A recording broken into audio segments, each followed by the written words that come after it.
briefly touched on the translation of an object within a virtual world, we can quickly introduce rotations. All right, rotations intuitively are pretty obvious. If we want to move an object around and have its orientation change, we need to have some way of manipulating what's happening. Right here, we are doing a global rotation about the z-axis. Okay? What are we talking about when we're talking about a global rotation versus a local rotation? Well, if we look at our setup right here, from our last video we know that this right here is the global z. We know that this right here is the global y, and that this right here is the global x. Similarly, within this aircraft right here, we have a relative x, a relative y, and a relative z axes. Okay? When we talk about a global rotation, which is what we can see right here in the GUI, we are talking about rotations only about these global axes. Okay? So at this point, the relative means we're not using that. So if we go back to our module right here, and I say, let's manipulate our axes, our z-axes, you can see that we are spinning about this global axis right here. Now, coincidentally, we observe that our relative z-axis is parallel to our global z-axis. Now, remember, these z-axes are vectors. Vectors do not intrinsically have a position. So when I am spinning or rotating, we can see that this object itself is rotating about its center point. All right, if I press F2 and turn on the bounding box around this, you can see that it is rotating around the center of this box. All right, and if I look basically straight down the axes of the z-axis, you can see that it stays constant. The z-axis is not moving. All right, now mathematically, how is this rotation being represented? Well, we are using what is called a direction cosine matrix, which is essentially a 3x3 matrix that we can see right here. Okay? Now, this 3x3 matrix has some special components to it. You can see that we have these red components. These red components correspond to what this rotation is expressed in the global x-axis right here. Similarly, this y corresponds to what our current orientation along the y-axis, our rotation along the y-axis looks like relative to the global y, and then similarly this component is for the global z. Okay, so when we say red, green, and blue, we are literally talking about what is the red component of this orientation expressed in the global axes. Okay, so if we look back at our 3D virtual world again, and we are performing a rotation about the z-axis, we can see that the z remains constant, but the x and the y vary. Okay, if we then do something like, let's say we rotate this to 45 degrees, and then we want to mutate the y-axis, we will rotate this object about this axis. So imagine we took this vector and we had this vector running through the origin of this object, and then we spun this object around that axis. That is the behavior we would expect to get. So this is going to be an odd-looking rotation for an aircraft, but this is a rotation about the global y-axis. Okay? Similarly, if we want to rotate about the global x-axis, we would play the same game where we would imagine taking this global x vector, moving it to the origin of this aircraft. Now this will maintain its direction, so it's still pointing the same way. It is now just penetrating through this origin right here. And when we then move the aircraft, it will spin about that axis.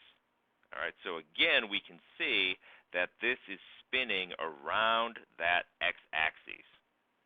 All right, now in many ways, it's easier to see if we sort of reset these sliders and we look at our aircraft. If I choose to only mutate one, like here we'll look at the global y-axis again, you can see now that we are completely rotating around the global y-axis. All right, and if I do that again for the x-axis, you can see that we're just spinning around there. And similarly, when I change the position of the object, you can see that in the global axes, we are moving along the global x, the global y, and the global z. Now it's important to note that, for example, with the y slider, the positive y direction is moving to the left of the screen. Therefore, as this number increases, we expect to move left. Right? And that's similar to for the x and the z axes. We will go more into the mathematics of how this direction cosine matrix actually works, but geometrically, this red x vector right here, the x, y, and z components of how this vector is pointing in the global frame is expressed right here. Similarly, for the y vector, this relative y vector is composed of three components, an x, y, and a z, and those are literally these three components right here. And then similarly for the z, we're basically saying what direction is this thing pointing expressed in the global frame. And you can see that it is now pointing 0, 0, 1, which indeed 0, 0, 1 is pointing straight up. Right?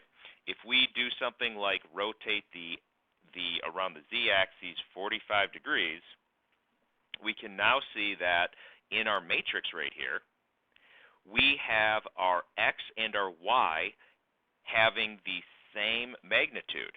And so if we look straight down, we can see that this vector, imagine we took this vector right here, and we moved it to the origin. That origin would be bisecting the angle 45 degrees, which means we have a magnitude of 0.7071 in the x and a magnitude of 0.7071 in the y, which is why these two values are exactly equal. Okay? And we play the same game for the y and the z, respectively.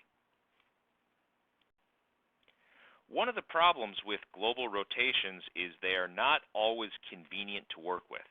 So imagine that we have our airplane, and it is pointing 45 degrees, and it's ready to take off and fly in this direction.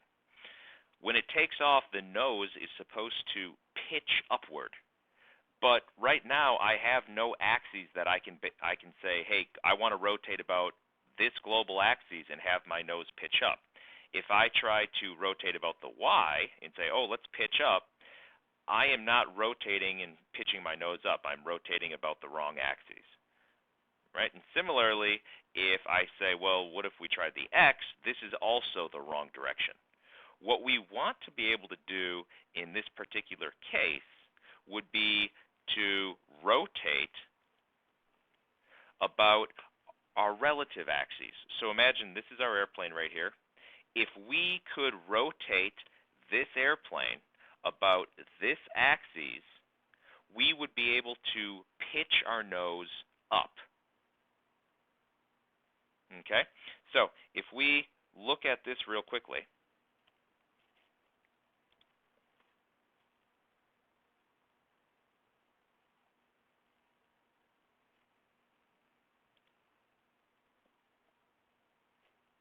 there we go. If we look at this real quickly, if we could rotate around this axis, we would be able to pitch our nose up. Now let's keep in mind here, here's our relative x, our relative y, and our relative z. If we use the right-hand rule, that is, if we put our fingers along this and point our thumb along the positive y direction, our fingers will curl in this direction. They will curl downward, which means that a positive rotation in the y would tilt our nose downward. All right. Similarly for the z, if we put our thumb pointing along the positive z direction, our fingers will curl counterclockwise. Right? That means a positive rotation about the z-axis is counterclockwise. And similarly, put our thumbs here and we curl them around, we will again turn counterclockwise, which would let us roll sort of in this direction. So if we want to pitch our nose up, we know that we want to do a negative y rotation. All right, a negative relative y rotation. So if we go back to our module right here, and we say, well, let's switch to relative rotations. If I say I want to rotate about my relative y-axis and do it in a negative direction, I will slide the slider to the left, and we would expect the nose to tip up. All right, and that's exactly the behavior that we see. When we go positive, the nose will begin to rotate down. Okay? Excellent. Now, similarly, after we have taken off, let's say that we fly for some distance, and then after we take off, we want to do a roll, and we want to roll to the right. All right? Using the right-hand rule, if we put our hand on this axis, point our thumb along the positive x-axis, our fingers will curl in a counterclockwise direction, which will let this airplane roll to the right. That is, this right wing will drop down if we have a positive number. So if we rotate now about the x, we can see that we do indeed roll to the right. And if we make this negative, we will roll to the left. All right. Now, the last thing is, what do positions mean when we're talking about the relative coordinate frame? Okay, well, imagine that you're playing a first-person shooter and you're looking in some direction, and you say, I want to walk in the direction I'm looking. That is exactly a relative translation, right? That means we will move along our line of sight. So the relative x-axis basically points in the direction that we're looking. When we mutate that, that is the axis we move along. Notice we are not moving along a global x, y, or z axis. We are moving along a relative axis. Okay? Similarly, when I try to mutate or translate along my y-axis, this will determine the direction that this aircraft will move. All right? So this is just like strafing left or right in a first-person shooter. When I say I want to move along the positive direction, we're going to move along this direction right here, and negative, we will go the other way. Similarly, for the z, one may think, oh, I want to move up and down. Well, up and down is now relative to the coordinate frame of our object, so we will move along this axis. So as we do that, we can see that we translate in this direction. One more time, an intuitive way to understand the mapping between the actual direction cosine matrix, which you see in this upper 3x3 colored matrix right here, and the virtual world is whenever you are looking at a direction cosine matrix, just consider that the first column is literally telling you the direction that this red vector is pointing.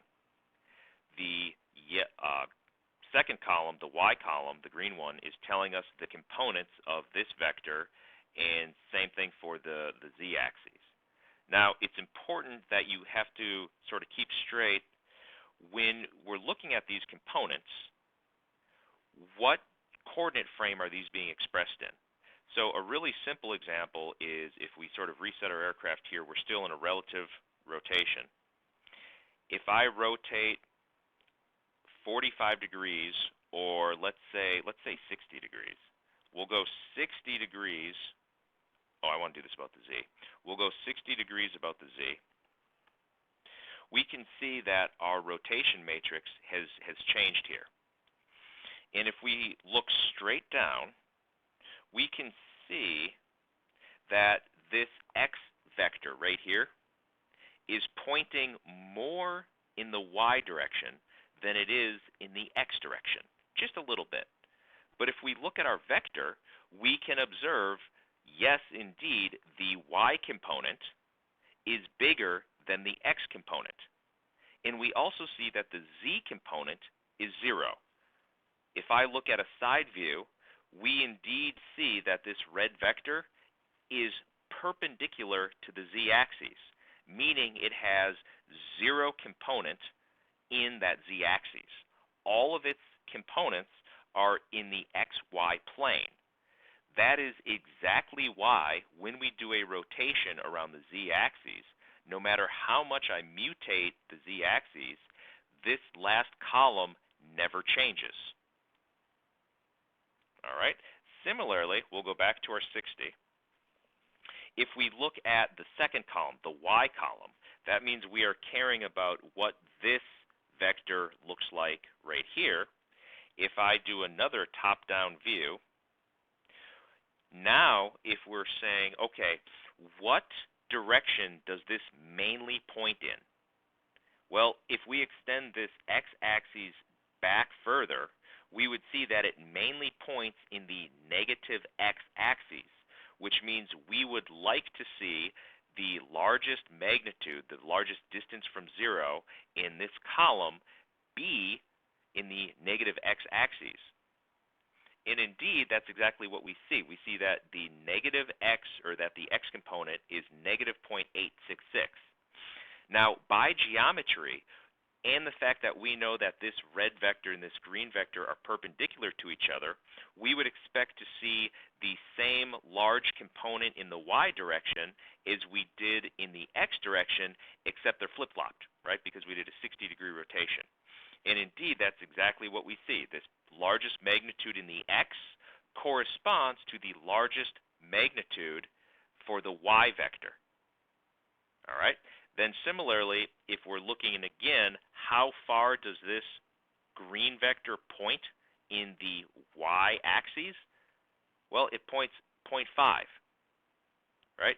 And then similarly, the x and the y are in the same plane. It has no z component.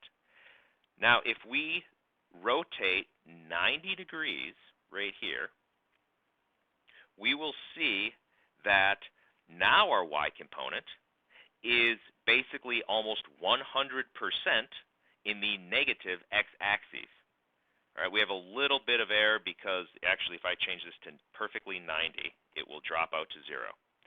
Now we have 100% of our y component is pointing along the negative x-axis, which means if we were just going to draw this vector out, it would have the value negative 1, 0, 0. Similarly, if we were to draw out this x vector has no x component with respect to the global frame. It is only pointing all along the positive y-axis. So we see right here, our x component is 0, our y component is 1, and our z component is 0. Now, it is important to note that for a properly formed direction cosine matrix or a rotation matrix, every column is unit length, which means all of the components have summed and squared. You take the square root, they sum to 1, right? So it's a normalized unit vector. It has a vector length of 1. Similarly, the x vector must be perpendicular to the y vector, which must be perpendicular to the z vector. Okay, so this matrix forms a rank 3 orthonormal matrix, which is what we can visually see upon inspection right here, where we have our x, which is perpendicular to our y, which is perpendicular to our z, right? It's just like our Cartesian coordinate frame where our vectors are orthogonal. The last component in our direction cosine matrix, if we have a fourth column right here, represents our position. So if I move and translate this guy, you can see that when we move this guy, its position is being expressed in the global coordinate. So even though I am translating along my relative x vector, because I am pointing along the positive y-axis, that is the term that mutates in my fourth column. The y component is changing because that is my global position, even though I am translating along my relative x vector. So similarly, when I mutate this y vector right here points along, the positive y relative vector points along the negative global x-axis, which means when I positively increase this number, I would expect our position to become a negative x number. So if I make this positive, we get a negative x number. All right, and if I make this negative, we get a positive x number. Now, because our global z-axis and our relative z-axis are still parallel to each other, we know that the last component will correspond with each other. So if I move this up or down, these make sense because I'm moving along the z component, which is parallel to the global z component. Using these tools, you should be able to intuitively look at a display matrix and understand primarily where the vectors are pointing. So what I do is, if I'm given a display matrix, something sort of like this right here, I would effectively look and say, okay, my x vector is primarily pointing in the y direction. My y vector is primarily pointing in the negative x direction, and my z vector is pointing up. All right, so if I look at this real quickly, I would say, okay, I'm looking along the y-axis, and my z is pointing up.